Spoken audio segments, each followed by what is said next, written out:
जहांगीराबाद कोतवाली क्षेत्र के चौकी अमरगढ़ में एक अजीबोगरीब मामला आज सामने आया, जिसमें कुछ लोगों ने मीडिएटर के माध्यम से एक ईंट भट्टे पर अपनी तुरई भूसे को उतारा और उसके बाद उनको पेमेंट नहीं मिला।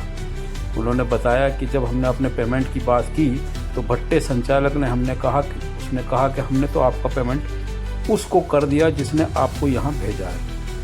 अब पीड़ित जब उसको फ़ोन कर रहे हैं उसका फ़ोन स्विच ऑफ आ रहा है। परेशान हैं, सब थाने पहुँचे हैं अपनी तहरीर अपनी कंप्लेंट लेकर। मैं नाजिम बेग अपने चैनल में सभी दर्शकों को स्वागत करता हूं। आप देख रहे हैं आपका अपना चैनल बिग न्यूज़ 7, मेरे साथ निरंतर भाई। दोस्तों, ये लोग हैं जो बता रहे हैं कि हम रजपुरा थाने से रहने वाले हैं। यहाँ एक भट्टे पर तुरई इसको बोलते हैं जिससे कि ईंट पकती है, वो रॉ मटेरियल लेकर आए थे। इनका किसी से संपर्क होता है जो कि मीडिएटर था। उससे संपर्क होने के बाद वो कहता है कि आप उस भट्टे पर जाकर डाल दीजिए। ये वहाँ उसको खाली कराने के बाद बहुत देर तक इंतज़ार करते हैं अपना पेमेंट का। लेकिन जब पेमेंट की बारी आती है उनसे ये पूछते हैं कि हमारा पेमेंट हमको कर दिया जाए, लेकिन एक और उनसे कहा जाता है कि अभी आपका पेमेंट नहीं हो सकता। ये इंतज़ार करते रहते हैं, मीडिएटर को भी फ़ोन करते हैं। तो अचानक होता है कि मीडिएटर कहाँ से आता है, कैसे आता है, वो आता है और पेमेंट करके चला जाता है। ये फिर पुनः उस भट्टे पर पहुँचते हैं और पुनः जानकारी करते हैं तो कहा जाता है आपका पेमेंट तो चला गया। उसके बाद ये सब लोग अचंभित हो जाते हैं कि ऐसा कैसे हो सकता है कि हम तो तोरी खलाई, हमारा सारा माल और हम ही को पैसा नहीं मिला। अब ये थाने पर पहुंचे हैं, क्या कुछ कहना है इनका, इनसे ही जानकारी करने की कोशिश करते हैं। क्या नाम है आपका? राजू। राजू भाई, रजपुरा से हैं? रजपुरा से। कौन से गाँव होता है? सेमरी। क्या हुआ था? पूरा घटना क्या है? पूरा घटना ये हुआ था कि हम तूरी लेके आए सप्लायर के माध्यम से।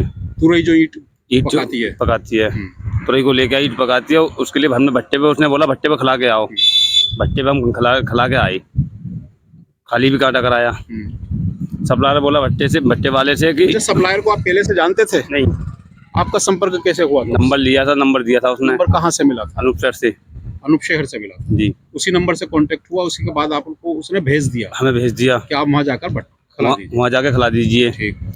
हमने भट्टे पर यहाँ जब खाली कांटा कराने आए, भट्टा मालिक भी संग आया, बोला भी अपना पेमेंट लो।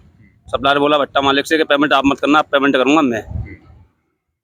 उसने हम खड़े कर दिया रास्ते में, वो भट्टा पे पेमेंट करके वो चला गया। उसने मोबाइल अपना स्विच ऑफ कर लिया। उसके बाद आप पहुंचे कि हमें पेमेंट कर दीजिए, तो उन्होंने कहा आपका पेमेंट तो हो चुका। तुम्हारा पेमेंट तो हो चुका। अच्छा, उसके बाद जो नंबर उससे दिया है, आप उससे बात करने का प्रयास कर रहे तो नहीं हो पा रहा? स्विच ऑफ आ रहा है। जानते थे पहले से उसको? नहीं जानते। नहीं। नंबर कहीं से अंकित हुआ, वो उसको आपने डायल किया था? डाल किया। यही घटना? जी घटना है जी, ये घटना है जी। भट्टे वाले से क्या बात हुई थी? भट्टे वाले से हमारी बात नहीं है। भट्टा वाला धमकी दे रहा था कि मैंने पेमेंट दे दिया उनको। मैं तुम्हें क्या जानूं, जबकि माल आपका था? माल हमारा था, जो हमें पेमेंट नहीं हुआ। आपको पेमेंट नहीं हुआ। अब आप थाने आए हैं, क्या चाहते हैं? थाना ये चाहते हैं कुछ सोल्यूशन हो इसका। कितनी कीमत थी उसकी? लगभग 64,170 जो वजनी कीमत थी उसकी। जी। 64,100 कुछ कीमत है उसकी। और बता रहे हैं कि पेमेंट किया गया दूसरे व्यक्ति को, हमारा माल हमको पेमेंट नहीं किया गया। हम इंतजार में थे कि हमारा पेमेंट हमको किया जाएगा, लेकिन अकस्मात पता लगता है कि आपका पेमेंट तो हो गया।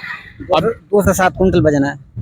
अब ये सब लोग तहरीर लेकर पहुंचे हैं थाने पर और अपनी कंप्लेंट दर्ज करा रहे हैं कि हमारे पैसे वापस दिए जाएं, जो हमने सामान उनको दिया है, वरना तो हमको सामान दिया जाए। लेकिन ऐसा बताया भी जा रहा है कि भट्टे संचालक ने इनसे कहा है कि हमने आपका पेमेंट कर दिया, हमारी ये तोरी हो चुकी है, आप यहाँ से कहीं भी जाइए। तो ये सब लोग थाने आकर पहुंचे हैं और न्याय की गुहार लगा रहे हैं। बात हुई है अभी आप? हाँ, हमने तहरीर दे दी। तहरीर इन्होंने दे दी है और अब सारी जानकारी करने की कोशिश करते हैं क्या कुछ पूरा घटनाक्रम में कहना है एसएचओ सुदेश कुमार जी का। चलिए मेरे साथ।